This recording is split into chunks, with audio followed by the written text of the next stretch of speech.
नमस्कार दोस्तों, मैं अवनीश कुमार। आप देख रहे हैं भारत की बात 24। दोस्तों, आज बीजेपी के नेता और राज्यसभा सांसद सुधांशु त्रिवेदी ने विपक्ष को आड़े हाथों लिया है। उन्होंने विपक्ष पर आरोप लगाया है कि विपक्ष हिंदू मुसलमान की राजनीति करता है, विपक्ष को इतिहास की जानकारी नहीं है। पहले आइए सुनते हैं कि सुधांशु त्रिवेदी ने क्या कहा। अब मैं मुसलमानों के बारे में कहना चाहता हूं, मुस्लिम समाज के लिए। बहुत से लोग ऐसे हैं जिनको मुस्लिम समाज की हिस्ट्री नहीं पता है। मैं बताना चाहता हूं, भारत से जब न्यूमेरिक सिस्टम सबसे पहले गया तो अल जहार थे सबसे पहले, जिन्होंने जाके 1793 में जो सूर्य सिद्धांत था उसका अरबी में ट्रांसलेशन हुआ सिंध हिंद। और हम बता रहे हैं हम किस तरह के मुस्लिम को साथ रखते हैं। डॉक्टर कलाम से बड़ा आलिम इस्लाम में साइंसदान नहीं हुआ, और आरिफ मोहम्मद खान साहब जो बिहार के गवर्नर हैं, उनसे बड़ा आलिम फाजिल मुसलमान आज सियासी जमात में तो नहीं होगा, यह मैं दावे के साथ कह सकता हूं। मगर मैं बताना चाहता हूं सर, उसके बाद उन्होंने एक किताब लिखी। एक सर 10th सेंचुरी के मुस्लिम राइटर थे जिन्होंने किताब लिखी, उसका नाम था the compendious book of balancing and completion according to Hindu calculation, जिसको शॉर्ट में अल जब्र कहा गया, और वहां से अलजबरा निकला। और सर उसके बाद अल ख्वारिज्म आया।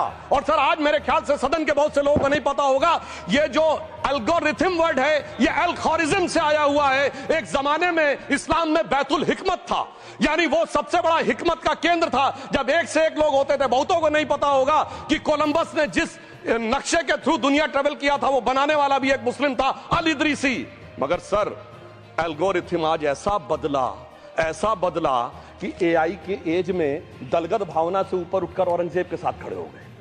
सर ये एल्गोरिथम किसने बदल दिया, ये मैं बताना चाहता हूं। इस पे थोड़ा सोचने की जरूरत है। इसलिए मैं कहता हूं मुस्लिम पॉलिटिक्स की सोच क्या थी, हमने किन मुसलमानों का साथ दिया है, मैं बताना चाहता हूं सर। वीर अब्दुल हमीद की शहादत की 50वीं वर्षगांठ 2015 में हुई। प्रधानमंत्री मोदी जी ने उनके पूरे परिवार को और उनकी पत्नी को बुला के सम्मानित किया, और इन लोगों ने उस यासीन मलिक को, जिसके ऊपर 3 एयरफोर्स के ऑफिसर्स को हत्या करने का आरोप था, वो प्रधानमंत्री आवास में सर साफ दिखाई पड़ता है कौन किसके साथ खड़ा हुआ है, कौन किस तरह के मुसलमान के साथ खड़ा हुआ है। और सर मैं ये भी कहना चाहता हूं सर, ये सर अपने टर्न पे बोलिए सर, पिछले 30-35 सालों से हुआ खड़ा किया जा रहा है। 1990 में जब राम मंदिर आंदोलन हुआ, कहा गया बीजेपी आएगी उत्तर प्रदेश में खा जाएगी। सर बीजेपी आने के बाद उत्तर प्रदेश में जानते क्या हुआ सर, 22 साल से शिया सुन्नी के बीच में जो दंगे चलते थे और मदे साहबा का जुलूस नहीं निकलता था, शिया समुदाय का मदे साहबा का जुलूस लखनऊ में हमारी सरकार में निकलना शुरू हुआ। और उसके बाद कहा गया केंद्र में भाजपा आएगी तो खा जाएगी। सर अटल जी की सरकार आई, इतनी शानदार स्थिति रही। उसके बाद कहा गया गुजरात में आएगी तो भाजपा खा जाएगी। सर गुजरात का मुसलमान आज सबसे समृद्ध मुसलमान है, सबसे ज्यादा जकात वहां से आता है। उसके बाद कहा गया मोदी जी की सरकार आएगी तो क्या होगा। सर मोदी जी की सरकार आने के बाद हमारे साथियों ने बताया है अल्पसंख्यक समुदाय के 70% लोग हैं जिनको किसी न किसी एक योजना का लाभ जरूर मिला है। और सर फिर कहा गया सीए आएगा तो नागरिकता छिन जाएगी। सर उसके बाद भी आपने सब देखा, और सर हम बचपन में सुनते थे कि राम मंदिर बनने लगेगा तो मिडिल ईस्ट के देश पेट्रोल देना बंद कर देंगे। सर राम मंदिर भी बन रहा है, और भारत मिडिल ईस्ट कॉरिडोर भी बन रहा है, और अबू धाबी में भी मंदिर बन रहा है, और 4 मुस्लिम देशों ने सर्वोच्च नागरिक सम्मान मोदी जी को दिया हुआ है। इसलिए मैं कहना चाहता हूं सर, मर्ज हो तो उसका इलाज किया जा सकता है। जैसे हमारे यहां वैद धन्वंतर माने गए हैं, इस्लामी अकीदे में वैद हकीम लुकमान माने गए, तो कहा गया है उनके लिए कि इसमें क्या रखा है, देखे है जो तू आन के पास, बदगुमा वहम की दारू नहीं लुकमान के पास। यानी मर्ज का इलाज है, पर वहम का इलाज तो हकीम लुकमान भी नहीं कर सकते जो आपने पाल कर रखा है। मैं कहना चाहता हूं हम किन मुसलमानों की बात करते हैं। आप गंगा जमुनी तहजीब की बात करते हैं। सर दारा शिकोह औरंगजेब का बड़ा भाई था, उसने उपनिषदों का अध्ययन किया, संस्कृत में अनुवाद कराया और नाम रखा सिर्रा अकबर, यानी वर्ड्स ऑफ गॉड। मैंने किसी को दारा शिकोह की जयंती मनाते हुए नहीं देखा।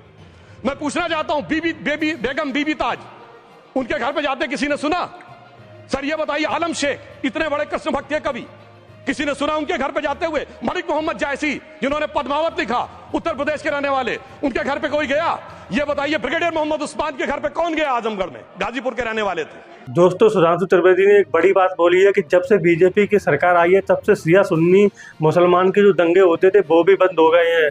विपक्ष हमेशा आरोप लगाता है कि बीजेपी हिंदू मुसलमान की राजनीति करती है, लेकिन सुधांशु त्रिवेदी ने इसको सिरे से नकार दिया है और विपक्ष पर ही हमला बोला है कि विपक्ष ही हिंदू मुसलमान को लड़ाने का काम करता है। बीजेपी सरकार आई तब से सभी लोग सुख और शांति के साथ रह रहे हैं। दोस्तों, इस पूरे मुद्दे पर सुधांशु त्रिवेदी ने जो कहा है, आप क्या उससे सहमत हैं या असहमत हैं? अपनी राय कमेंट बॉक्स में जरूर भेजें। नमस्कार, धन्यवाद।